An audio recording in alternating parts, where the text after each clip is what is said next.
Punjabi radio USA ਸੁਣ ਰਹੇ ਸਾਰੇ ਹੀ ਮਾਣਯੋਗ ਅਤੇ ਸਤਿਕਾਰ ਤੇ ਸਰੋਤਿਆਂ ਨੂੰ ਬਹੁਤ ਹੀ ਪਿਆਰ ਸਤਿਕਾਰ ਸਹਿਤ ਦੋਨੋਂ ਜੋੜ ਕੇ ਨਿੱਘੀ ਜਿਹੀ ਸਤਿ ਸ੍ਰੀ ਅਕਾਲ। ਸਭ ਨੂੰ ਜੀ ਨੂੰ ਆਖਦੇ ਹਾਂ। ਸੋ ਤੇ ਪ੍ਰੋਗਰਾਮ ਖਬਰ ਤੇ ਨਜ਼ਰ ਦੇ ਵਿੱਚ ਆਪ ਸਭ ਦਾ ਸਵਾਗਤ ਹੈ। ਅੱਜ ਦੇ ਸ਼ਾਮ ਦੇ 26 ਸਤੰਬਰ ਦਿਨ ਵੀਰਵਾਰ ਦੇ ਪ੍ਰੋਗਰਾਮ ਦੇ ਵਿੱਚ ਜੀ ਆਇਆਂ ਨੂੰ। ਅਤੇ ਆਪਣੇ ਨਾਲ ਇਸ ਟਾਈਮ ਜੁੜ ਚੁੱਕੇ ਨੇ ਮਿੰਟੂ ਗੁਰਸਰੀਆ ਜੀ ਮਲੋਟ ਸਟੂਡੀਓਜ਼ ਤੋਂ। ਮਿੰਟੂ ਜੀ ਆਇਆਂ ਨੂੰ ਸਵਾਗਤ ਹੈ, ਸਤਿ ਸ੍ਰੀ ਅਕਾਲ।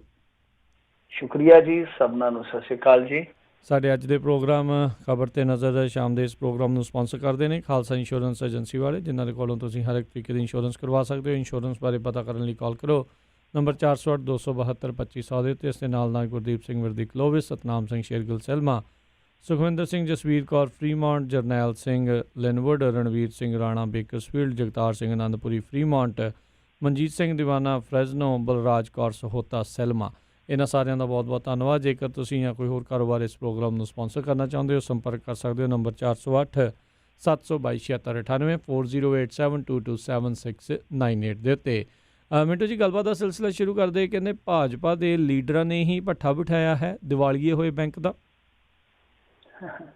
ਉਹੀ ਬੈਂਕ ਹੈ ਜਿਹਦੀ ਗੱਲ ਤੁਸੀਂ ਬੀਤੇ ਦਿਨ ਹੀ ਕਰਦੇ ਸੀਗੇ ਜੀ, ਕਿ ਕਿਸ ਤਰ੍ਹਾਂ RBI ਨੇ ਕਰ ਦਿੱਤਾ ਕਿ ਤੁਸੀਂ ਇੰਨੇ ਪੈਸੇ ਕਢਾ ਸਕਦੇ ਹੋ, ਮਤਲਬ ਕਿ 1000 ਰੁਪਈਆ ਹੀ ਕਢਾ ਸਕਦੇ ਹੋ। ਖਾਤਾ ਧਾਰਕਾਂ ਨੂੰ ਕਿਹਾ ਤੇ ਖਾਤਾ ਧਾਰਕ ਜਿਹੜੇ ਆ ਉਹ ਭੁੱਬਾ ਮਾਰ ਕੇ ਰੋਂਦੇ ਪਏ ਕਿ ਸਾਡੇ ਤੇ ਲੱਖਾਂ ਰੁਪਈਏ ਆ ਤੇ ਉਹਦੇ ਚੋਂ ਜਿਹੜਾ 1000 ਰੁਪਈਆ ਨਿਕਲੂਗਾ ਉਹ ਅਸੀਂ ਕਿੱਥੇ ਲਾਈਏ ਦੱਸੋ, ਕਿੱਥੇ ਕਿੱਥੇ ਲਾਵਾਂਗੇ, ਕਿਵੇਂ ਜ਼ਿੰਦਗੀ ਚਲਾਵਾਂਗੇ। ਤਾਂ ਹੁਣ ਪਤਾ ਲੱਗਿਆ ਕਿ ਅਸਲ ਦੇ ਵਿੱਚ ਇਸ ਬੈਂਕ ਦਾ ਬੇੜਾ ਧੋਣ ਵਾਲੇ ਕੋਈ ਹੋਰ ਨਹੀਂ, ਬੈਂਕ ਦੇ ਆਪਣੇ ਬੰਦੇ ਸੀਗੇ ਤੇ ਉਹ ਆਪਣੇ ਬੰਦੇ ਭਾਜਪਾ ਵਾਲਿਆਂ ਦੇ ਆਪਣੇ ਬੰਦੇ ਆ। ਅਸਲ ਦੇ ਵਿੱਚ ਕਹਾਣੀ ਕੀ ਆ, ਤੁਸੀਂ ਉਹ ਜਾਣਦੇ ਹੋਣੇ ਆ, ਇੱਕ ਭਾਜਪਾ ਆਗੂ ਜਿਹੜੇ ਮੁਲੰਦ ਤੋਂ ਵਿਧਾਇਕ ਵੀ ਰਹੇ ਆ, ਤਾਰਾ ਸਿੰਘ, ਮੇਰੇ ਖਿਆਲ ਦੇ ਨਾਲ ਹਜ਼ੂਰ ਸਾਹਿਬ ਦੇ ਉਹ ਰਹੇ ਮੁਖੀ ਵੀ ਰਹੇ ਆ ਉੱਥੋਂ ਦੇ ਬੋਰਡ ਦੇ।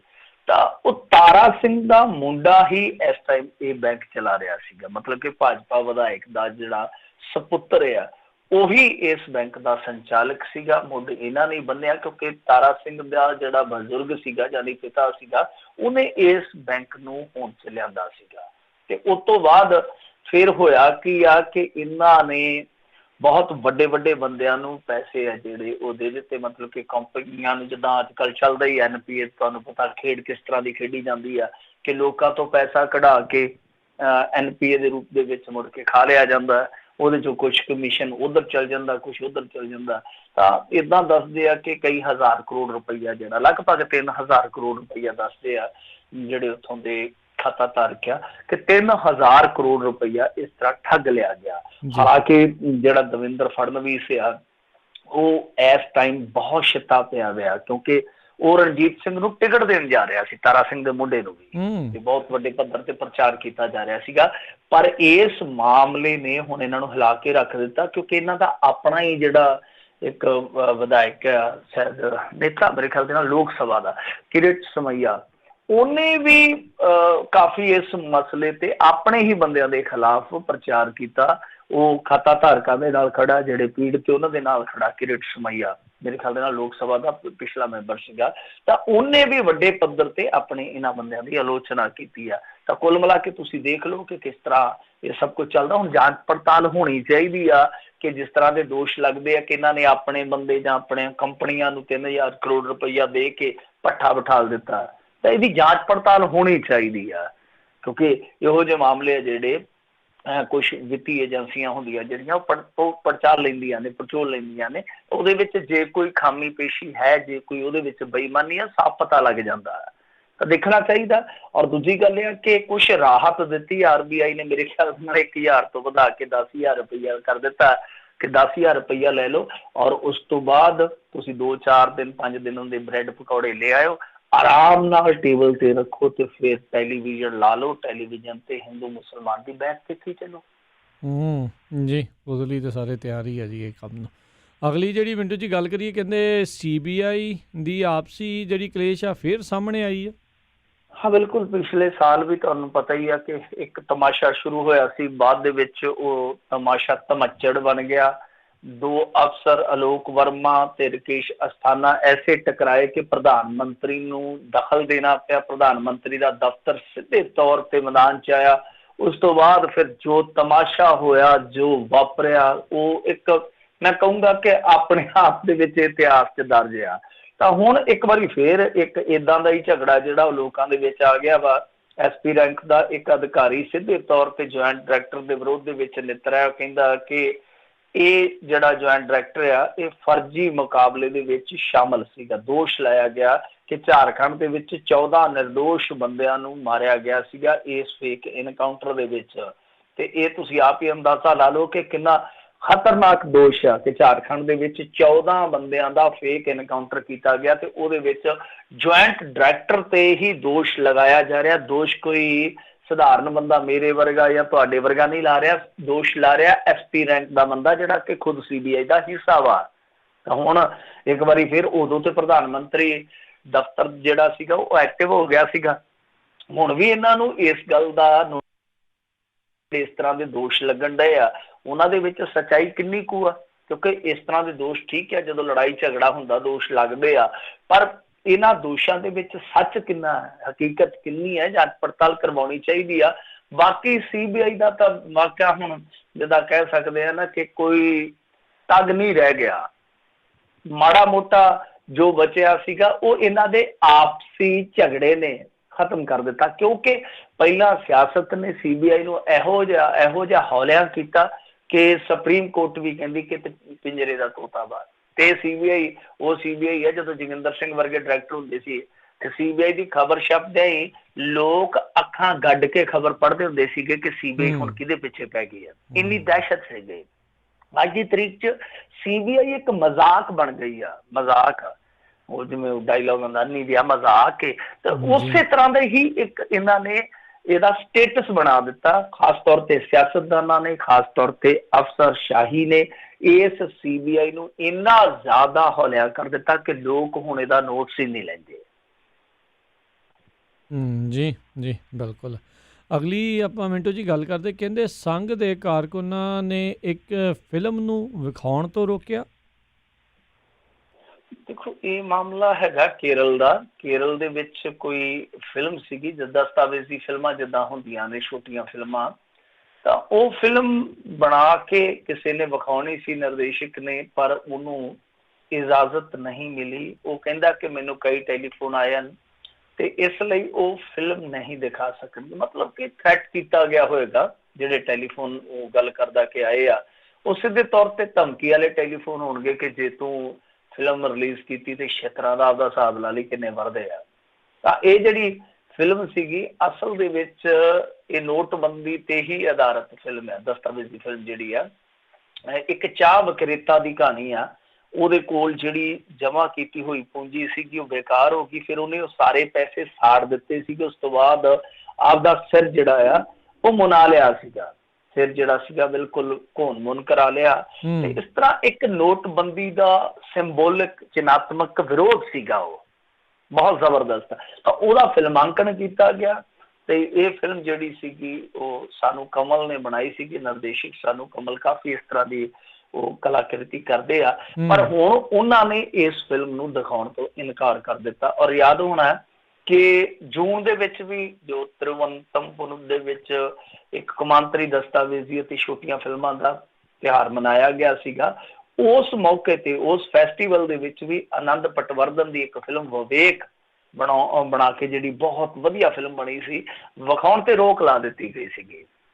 ਤਾਂ ਐਨ ਮੌਕੇ ਤੇ ਕੇਂਦਰ ਸਰਕਾਰ ਵੀ ਉਸ ਫਿਲਮ ਦੇ ਵਿਰੋਧ ਦੇ ਵਿੱਚ ਖਲੋ ਗਈ ਸੀਗੀ। ਫਿਰ ਹਾਈ ਕੋਰਟ ਦੇ ਵਿੱਚ ਜਾਣਾ ਪਿਆ ਨਿਰਮਾਤਾ ਨੂੰ। ਫਿਰ ਹਾਈ ਕੋਰਟ ਤੋਂ ਇਜਾਜ਼ਤ ਲੈ ਕੇ ਉਹ ਫਿਲਮ ਜਿਹੜੀ ਸੀਗੀ ਉਹ ਵਿਖਾਈ ਗਈ ਸੀਗੀ। ਹੁਣ ਗੱਲਾਂ ਜੇ ਕਰੀਏ ਤੇ ਗੱਲਾਂ ਕਾਂਗਰਸ ਵੇਲੇ ਵੀ ਇਸੇ ਤਰ੍ਹਾਂ ਦੀਆਂ ਹੀ ਆਉਂਦੀਆਂ ਸਾਹਮਣੇ। ਉਦੋਂ ਵੀ ਕਿਤਾਬਾਂ ਤੇ ਪਾਬੰਦੀਆਂ ਲੱਗੀਆਂ ਜਦੋਂ ਇਹਨਾਂ ਦੀ ਕਾਂਗਰਸ ਚੱਲਦੀ ਹੁੰਦੀ ਸੀ। ਕਮਿਊਨਿਸਟ ਬੜਾ ਰੌਲਾ ਪਾਉਂਦੇ ਆ ਕਿ ਕਲਾ ਨੂੰ ਆਜ਼ਾਦ ਕਰੋ, ਪਰ ਉਹਨਾਂ ਦੇ ਦੇਸ਼ਾਂ ਦੇ ਵਿੱਚ ਕੀ ਹਾਲ ਹੈ ਉਹ ਵੀ ਸਭ ਨੂੰ ਪਤਾ। ਰਸ਼ੀਆ ਦੇ ਵਿੱਚ, ਚਾਈਨਾ ਦੇ ਵਿੱਚ ਲੇਖਕਾਂ ਚਿੰਤਕਾਂ ਦੇ ਨਾਲ ਕਿਆ ਵਿਵਹਾਰ ਹੁੰਦਾ, ਕਿਹੋ ਜਿਹਾ ਵਿਵਹਾਰ ਕੀਤਾ ਜਾਂਦਾ, ਉਹ ਸਭ ਨੂੰ ਪਤਾ। ਮਤਲਬ ਕਿ ਦੁਨੀਆ ਦੇ ਹਰ ਇੱਕ ਕੋਨੇ ਦੇ ਵਿੱਚ ਕਿਤੇ ਨਾ ਕਿਤੇ ਸਮੱਸਿਆ ਹੈ ਕਿ ਜੋ ਚੀਜ਼ ਤੁਹਾਨੂੰ ਭਾਉਂਦੀ ਨਹੀਂ, ਜੋ ਚੀਜ਼ ਤੁਹਾਨੂੰ ਚੰਗੀ ਨਹੀਂ ਲੱਗਦੀ ਜਾਂ ਤੁਹਾਡੇ ਉਲਟ ਹੁੰਦੀ ਹੈ, ਤੁਸੀਂ ਉਹਨੂੰ ਦਬਾ ਦਿੰਦੇ ਹੋ। ਪਰ ਹੁਣ ਸਪਰੈਸ ਕਰਨ ਦਾ ਇਹ ਖੇਡ ਜਿਹੜਾ ਬਹੁਤ ਜ਼ਬਰਦਸਤ ਢੰਗ ਨਾਲ ਖੇਡਿਆ ਜਾ ਰਿਹਾ। ਅਖਬਾਰ ਹੁਣ ਤਾਂ ਕੋਈ ਸੋਸ਼ਲ ਮੀਡੀਆ ਤੇ ਬੋਲਦਾ ਹੈ ਤਾਂ ਜੇ ਕੋਈ ਫਿਲਮ ਰਾਹੀਂ ਆਪਣੀ ਕਲਾਕ੍ਰਿਤ ਰਾਹੀਂ ਕੁਛ ਸਿਰਜਦਾ ਤਾਂ ਮਤਲਬ ਕਿ ਇੱਕ ਸਮੱਸਿਆ ਖੜੀ ਕਰ ਦਿੱਤੀ ਗਈ ਆ ਕਿ ਤੁਹਾਨੂੰ ਬੋਲਣਾ ਪੈਣਾ ਤਾਂ ਸਾਡਾ ਹੀ ਬੋਲ ਬੋਲਣਾ ਪੈਣਾ। ਜੇ ਉਲਟ ਬੋਲ ਬੋਲੋਗੇ ਤੇ ਅਸੀਂ ਹਰ ਹਾਲ ਦੇ ਵਿੱਚ ਤੁਹਾਡਾ ਵਿਰੋਧ ਕਰਾਂਗੇ। ਇਹ ਇੱਕ ਸਮੱਸਿਆ ਬਣਦੀ ਜਾ ਰਹੀ। ਹਾਲਾਂਕਿ ਮੈਂ ਅੱਗੇ ਕਿਹਾ ਕਿ ਕਮਿਊਨਿਸਟ ਵੀ ਏਦਾਂ ਕਰਦੇ ਰਹੇ ਆ, ਕਾਂਗਰਸ ਵੇਲੇ ਵੀ ਏਦਾਂ ਹੁੰਦਾ ਰਿਹਾ, ਹੁਣ ਵੀ ਹੋ ਰਿਹਾ, ਇਹਦੇ ਵਿੱਚ ਕੋਈ ਸ਼ੱਕ ਨਹੀਂ। ਪਰ ਇਹ ਬੜੀ ਹੈਰਾਨਗੀ ਵਾਲੀ ਗੱਲ ਹੈ ਕਿ ਜਦੋਂ ਕੋਈ ਫਿਲਮ ਕਿਸੇ ਧਾਰਮਿਕ ਭਾਵਨਾ ਨੂੰ ਆਹਤ ਨਹੀਂ ਕਰਦੀ, ਜੋ ਕਿ ਆਪਣੇ ਇੱਥੇ ਜ਼ਰੂਰੀ ਆ ਕਿਉਂਕਿ ਸਮਾਜ ਜਿਹੜਾ ਧਰਮ ਦੇ ਧੁਰੇ ਦੇ ਦੁਆਲੇ ਘੁੰਮਦਾ, ਜਦੋਂ ਕਿਸੇ ਦੀ ਨਿੱਜੀ ਜ਼ਿੰਦਗੀ ਤੇ ਕੋਈ ਅਟੈਕ ਨਹੀਂ ਕਰਦੀ, ਇੱਕ ਸਿਆਸੀ ਘਟਨਾਕ੍ਰਮ ਤੇ ਜਿਹਨੇ ਇਸ ਦੇਸ਼ ਨੂੰ ਇੱਕ ਵਾਰੀ ਵਕਤ ਦੇ ਵਿੱਚ ਪਾ ਦਿੱਤਾ, ਉਸ ਘਟਨਾਕ੍ਰਮ ਤੇ ਜੇ ਕੋਈ ਫਿਲਮ ਬਣਾਉਂਦਾ ਤੇ ਉਹਦੀ ਵੀ ਮੁਖਾਲਫਤ ਹੈਰਾਨ ਕਰਦੀ ਆ। ਔਰ ਵੈਸੇ ਆਪਣੇ ਇੱਥੇ ਇੱਕ ਪੰਜਾਬੀ ਫਿਲਮ ਬਣ ਚੁੱਕੀ ਆਲਰੇਡੀ, ਇੱਕ ਪੰਜਾਬੀ ਫਿਲਮ ਨੋਟਬੰਦੀ ਤੇ ਬਣ ਚੁੱਕੀ ਹੈ, ਵਧੀਆ ਫਿਲਮ ਸੀਗੀ ਔਰ ਉਹਨੇ ਅੱਛਾ ਬਿਜ਼ਨਸ ਵੀ ਕੀਤਾ ਸੀਗਾ। ਤਾਂ ਕਹਿਣ ਦਾ ਮਤਲਬ ਇਹ ਆ ਕਿ ਜਦੋਂ ਕਿਸੇ ਧਾਰਮਿਕ ਰੰਗ ਦੇ ਵਿੱਚ ਨਹੀਂ ਰੰਗਿਆ ਹੋਇਆ ਮਸਲਾ, ਜਦੋਂ ਕਿਸੇ ਦੀ ਨਿੱਜੀ ਜ਼ਿੰਦਗੀ ਨਾਲ ਨਹੀਂ ਖਹਿੰਦਾ, ਤਾਂ ਇੱਕ ਸਧਾਰਨ ਟੀਕਾ ਟਿੱਪਣੀ ਹੈ ਜਿਹੜੀ ਉਹ ਵੀ ਤੁਸੀਂ ਨਹੀਂ ਬਰਦਾਸ਼ਤ ਕਰ ਸਕਦੇ। ਤਾਂ ਇਹਦਾ ਮਤਲਬ ਇਹ ਆ ਕਿ ਜੋ ਤੁਸੀਂ ਕਹਿੰਦੇ ਹੋ ਕਿ ਨੋਟਬੰਦੀ, GST ਇਹ ਸਭ ਕੁਛ ਠੀਕ ਠਾਕ ਸੀਗਾ, ਉਹ ਗਲਤ ਸੀਗਾ ਕਿਉਂਕਿ ਤੁਹਾਨੂੰ ਤਾਂ ਹੀ ਡਰ ਲੱਗਦਾ ਹੈ ਜੇ ਇਹ ਸਭ ਕੁਛ ਠੀਕ ਨਹੀਂ ਗਿਆ। ਜੇ ਠੀਕ ਹੁੰਦਾ ਤਾਂ ਤੁਸੀਂ ਕਹਿੰਦੇ ਕੋਈ ਗੱਲ ਨਹੀਂ ਹੈ, ਸਾਡੇ ਕੋਲ ਸਾਡੀ ਸਫਲਤਾ ਹੈ। ਜੀ ਜੀ ਜੀ। ਅਗਲੀ ਜਿਹੜੀ ਮਿੰਟੂ ਜੀ ਗੱਲ ਕਰਦੇ ਹਾਂ, ਬੜੇ ਚਿਰਾਂ ਬਾਅਦ ਇਸ ਦੀ ਖਬਰ ਆਈ ਆ, ਨਵਜੋਤ ਸਿੱਧੂ ਨੂੰ ਹਰਿਆਣੇ ਦਾ ਸਟਾਰ ਪ੍ਰਚਾਰਕ ਬਣਾਇਆ ਗਿਆ ਆ। ਉਹਦੇ ਪ੍ਰਸ਼ੰਸਕਾਂ ਨੂੰ ਤਾਂ ਕਹਿਣਾ ਚਾਹੀਦਾ ਕਿ ਠੋਕੋ ਠੋਕੋ ਠੋਕੋ ਠੋਕੋ ਤਾਲੀ ਠੋਕੋ। ਸੋ ਨਵਜੋਤ ਸਿੰਘ ਸਿੱਧੂ ਨੂੰ ਅਖੀਰ ਸਟਾਰ ਪ੍ਰਚਾਰਕ ਲਾ ਦਿੱਤਾ ਗਿਆ ਵਾ ਔਰ ਹਰਿਆਣੇ ਦੇ ਵਿੱਚ ਲਾਇਆ ਗਿਆ। ਵੈਸੇ ਇੱਥੇ ਉਹਨੂੰ ਗੁੱਠੇ ਦੇ ਵਿੱਚ ਲਾਇਆ ਗਿਆ, ਨੁਕਰੇ ਦੇ ਵਿੱਚ ਲਾਇਆ ਗਿਆ, ਤੇ ਉੱਥੇ ਉਹਨੂੰ ਸਟਾਰ ਪ੍ਰਚਾਰਕ ਲਾਇਆ ਗਿਆ ਹਰਿਆਣੇ ਤੇ ਪੰਜਾਬ ਦੇ ਵਿੱਚ। ਤਾਂ ਖੈਰ ਹੁਣ ਦੇਖਦੇ ਆ, ਕਿਉਂਕਿ ਹਰਿਆਣੇ ਦੇ ਵਿੱਚ ਤੇ ਭਾਈ ਐਤਕੀ ਕਾਫੀ ਕੁਛ ਆ ਜਿਹੜਾ ਵੱਖਰਾ। ਇੱਕ ਤੇ ਇਹ ਆ ਕਿ ਭਾਜਪਾ ਜਿਹੜੀ ਆ ਉਹ ਥੋੜੀ ਚੜ੍ਹਤ ਦੇ ਵਿੱਚ ਨਜ਼ਰ ਆਉਂਦੀ ਆ, ਦੂਜੇ ਪਾਸੇ ਜਿਹੜੀ ਉੱਥੋਂ ਦੀ ਹਰਿਆਣੇ ਦੀ ਕਾਂਗਰਸ ਆ ਉਹ ਆਪਸੀ ਕਲੇਸ਼ ਦੇ ਵਿੱਚ ਪਿਛਲੇ 5 ਸਾਲ ਤੋਂ ਵੈਸੇ ਉਲਝੇ ਹੋਏ ਆ। ਤਾਂ ਉਹਨਾਂ ਦਾ ਜਿਹੜਾ ਕਲੇਸ਼ ਆ ਉਹਦੇ ਚੋਂ ਉਹ ਨਿਕਲ ਨਹੀਂ ਪਾ ਰਹੇ। ਹੁਣ ਵੀ ਉਹਨਾਂ ਨੇ ਕੁਛ ਅਹੁਦੇਦਾਰ ਬਦਲੇ ਤੇ ਫਿਰ ਉਹਨਾਂ ਦੇ ਮੁੜ ਕੇ ਗਰੁੱਪ ਬਣ ਗਏ। ਹੁੱਡਾ ਦਾ ਆਪਣਾ ਗਰੁੱਪ ਆ, ਤਮਰ ਦਾ ਆਪਣਾ ਗਰੁੱਪ ਆ, ਸ਼ੈਲਜਾ ਦਾ ਆਪਣਾ ਗਰੁੱਪ ਆ। ਮਤਲਬ ਕਿ ਉਹ ਜਿਹੜਾ ਗਰੁੱਪਿਜ਼ਮ ਆ ਉਹ ਬੁਰੀ ਤਰ੍ਹਾਂ ਕਾਂਗਰਸ ਨੂੰ ਉੱਥੇ ਉਲਝਾਈ ਬੈਠਾ।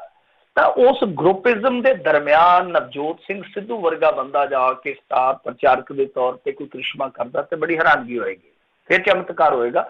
ਚਮਤਕਾਰ ਕੋ ਨਮਸਕਾਰ, ਇਹ ਆਪ ਹੀ ਕਹਿੰਦਾ ਹੁੰਦਾ ਗੁਰੂ।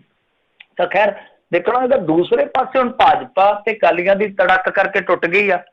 ਤਾਂ ਨਵਜੋਤ ਸਿੰਘ ਸਿੱਧੂ ਨੂੰ ਵੈਸੇ ਹੁਣ ਉਹਨਾਂ ਹਲਕਿਆਂ ਦੇ ਵਿੱਚ ਤੇ ਸੌਖਾ ਹੋ ਜੂ ਜਿੱਥੇ ਸਿੱਖ ਵੋਟ ਬੈਂਕ ਹੈ, ਉੱਥੇ ਜਾ ਕੇ ਸਿੱਧੇ ਨਿਸ਼ਾਨੇ ਜਿਹੜੇ ਅਕਾਲੀਆਂ ਤੇ ਕੱਸੂਗਾ। ਜੇ ਭਾਜਪਾ ਦੇ ਨਾਲ ਹੁੰਦੇ ਤਾਂ ਫਿਰ ਥੋੜਾ ਜਿਹਾ ਇਹਨੂੰ ਸੰਕੋਚ ਕੇ ਕਰਨਾ ਪੈਣਾ ਸੀ, ਕਿਉਂਕਿ ਭਾਜਪਾ ਵਾਰੀ ਥੋੜਾ ਜਿਹਾ ਢਿੱਲਾ ਪੈ ਜਾਂਦਾ।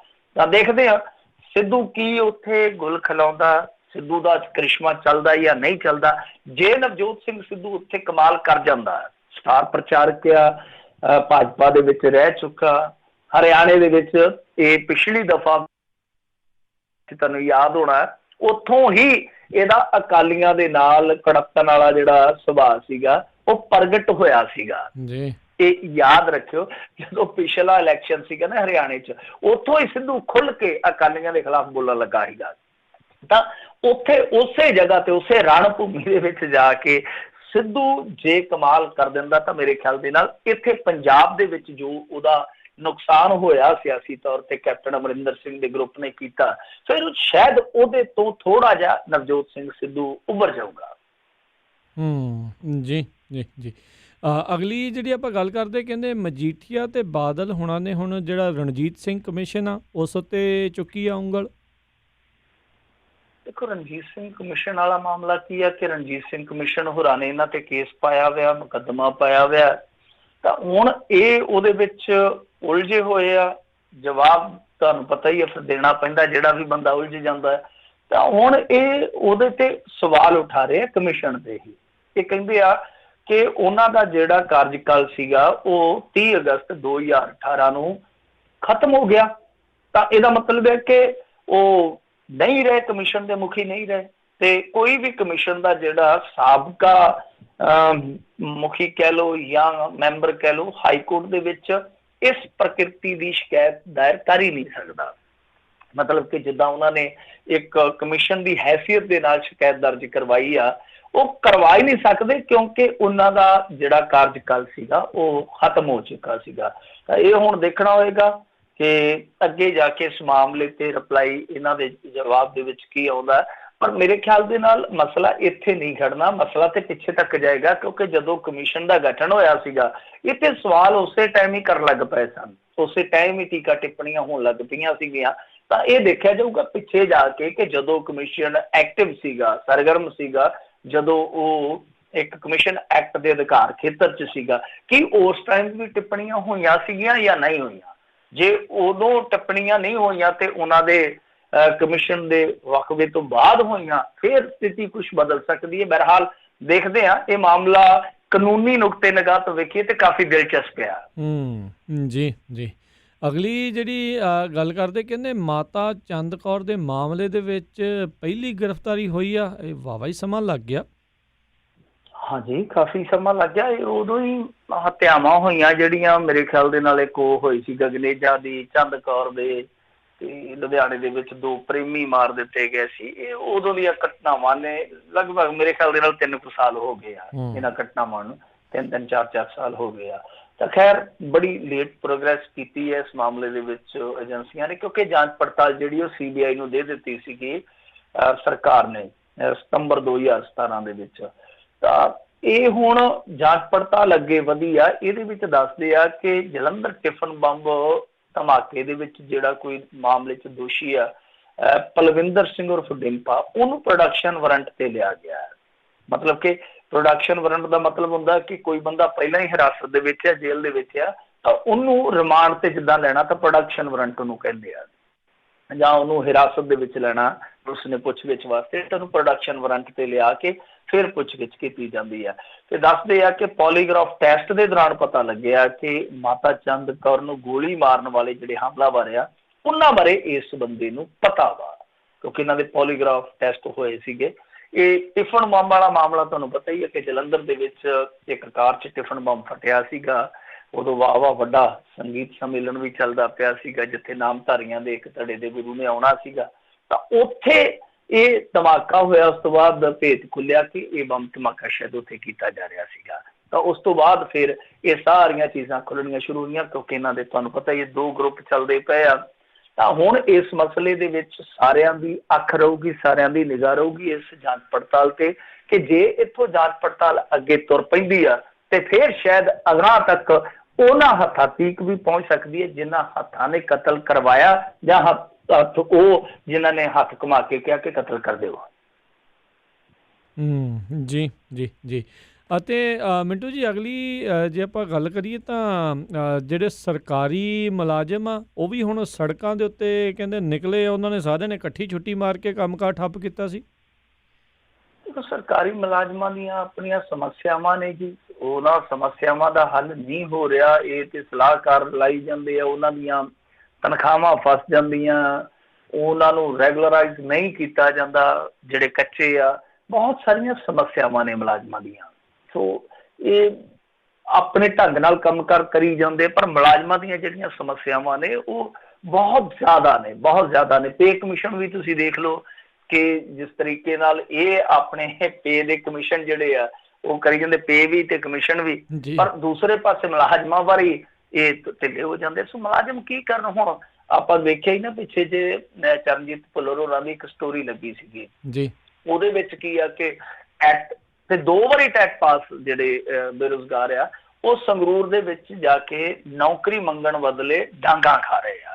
ਹੁਣ ਕੀ ਕਰਨ, ਦੱਸੋ, ਮਜਬੂਰੀ ਆ। ਇਸੇ ਤਰ੍ਹਾਂ ਮੁਲਾਜ਼ਮਾਂ ਦੀ ਵੀ ਕਈ ਵਾਰ ਮਜਬੂਰੀ ਹੋ ਜਾਂਦੀ ਹੈ। ਇਹ ਜਦੋਂ ਜੀ ਚਾਹੁੰਦੇ ਆ ਖਜ਼ਾਨੇ ਤੇ ਰੋਕ ਲਾ ਦਿੰਦੇ, ਤਨਖਾਹਾਂ ਰੋਕ ਦਿੱਤੀਆਂ, ਫਿਰ ਬਦਲੀਆਂ ਕਰ ਦਿੱਤੀਆਂ। ਬਦਲੀਆਂ 'ਚ ਵੀ ਅੱਜ ਕੱਲ੍ਹ ਕਮਿਸ਼ਨ ਚੱਲਦੇ, ਤੁਹਾਨੂੰ ਪਤਾ ਹੀ ਹੈ ਸਾਰੇ ਸਿਸਟਮ ਦਾ। ਸੋ ਇਹਨਾਂ ਦੀਆਂ ਆਪਣੀਆਂ ਸਮੱਸਿਆਵਾਂ ਨੇ। ਮੁਲਾਜ਼ਮ ਆਪਾਂ ਇਹ ਨਹੀਂ ਕਹਿ ਸਕਦੇ ਕਿ ਸ਼ੌਂਕ ਨਾਲ ਹੀ ਸੜਕਾਂ ਤੇ ਤੁਰੇ ਫਿਰਦੇ ਆ, ਸੜਕਾਂ ਤੇ ਉਤਰਨ ਦੀ ਮਜਬੂਰੀ ਹੁੰਦੀ ਆ ਕੋਈ। ਜੀ ਜੀ ਬਿਲਕੁਲ। ਅਤੇ ਕਸ਼ਮੀਰ ਮੁੱਦੇ ਦੇ ਉੱਤੇ ਮਿੰਟੂ ਜੀ ਕੀ ਅਪਡੇਟ ਆ? ਆਈ ਥਿੰਕ ਦਵਾਲ ਹੋਣੀ ਤਾਂ ਕਹਿ ਰਹੇ ਸੀ ਸ਼ਾਇਦ ਵੀ ਇਹਦਾ ਜਿਹੜਾ ਉੱਥੇ ਕਥਿਤ ਤੌਰ ਦੇ ਉੱਤੇ ਜਿਹੜਾ ਕਹਿੰਦੇ ਅੱਤਵਾਦੀ ਆ ਉਸ ਦੇ ਵਿਰੋਧ ਹੁਣ ਕਾਰਵਾਈ ਹੋਰ ਤੇਜ਼ ਕਰਨ ਲੱਗੇ ਆ। ਦੇਖੋ, ਕਸ਼ਮੀਰ ਦੇ ਵਿੱਚ ਇਹਨਾਂ ਦੀ ਬਹੁਤ ਜ਼ਿਆਦਾ ਸਖਤਾਈ ਆ। ਉੱਥੇ ਚਿੜੀ ਵੀ ਨਹੀਂ ਫੜਕਦੀ ਪਈ। ਆ ਜਿਹੜਾ ਪੰਜਾਬ ਦੇ ਹਥਿਆਰਾਂ ਦਾ ਰੌਲਾ ਪੈਂਦਾ, ਇਹਦੇ 'ਚ ਇੱਕ ਥਿਊਰੀ ਇਹ ਵੀ ਦਿੱਤੀ ਜਾਂਦੀ ਹੈ ਕਿ ਵਾਇਆ ਪੰਜਾਬ ਗੜਬੜੀ ਦੇ ਯਤਨ ਕੀਤੇ ਜਾ ਰਹੇ ਆ। ਚਲੋ ਜੇ ਸੱਚਾਈ ਮੰਨ ਲਈਏ ਤਾਂ ਫਿਰ ਉੱਥੇ ਸਖਤਾਈ ਤੇ ਹੈ ਆ। ਇਹਦਾ ਮਤਲਬ ਇਹ ਆ ਕਿ ਜਿਹੜਾ ਆਮ ਜਨਜੀਵਨ ਆ ਉਹ ਸਖਤਾਈ ਦੇ ਨਾਲ ਹਾਲੇ ਡੱਕਿਆ ਪਿਆ। ਦੂਜੀ ਗੱਲ ਆ ਕਿ ਉੱਥੋਂ ਜਿਹੜੇ ਵੀ ਆਏ ਆ, ਜਿਵੇਂ ਸੀਤਾਰਾਮ ਯੇਚਰੀ ਆਇਆ, ਫਿਰ ਗੁਲਾਮ ਨਬੀ ਆਜ਼ਾਦ ਆਇਆ, ਫਿਰ ਇਹਨਾਂ ਦਾ ਕਮਿਊਨਿਸਟਾਂ ਦਾ ਹੋਰ ਆਗੂ ਆਇਆ, ਤਾਰੀਗਾਮੀ, ਉਹਨਾਂ ਸਾਰਿਆਂ ਨੇ ਆ ਕੇ ਇਹੋ ਜਿਹਾ ਦਰਦ ਬਿਆਨ ਕੀਤਾ ਕਿ ਉਹ ਕਹਿੰਦੇ ਆ ਕਿ ਉੱਥੇ ਤੇ ਜ਼ਿੰਦਗੀ ਜਿਹੜੀ ਆ ਉਹ ਤਿਲ ਤਿਲ ਮਰਦੀ ਪਈ ਆ।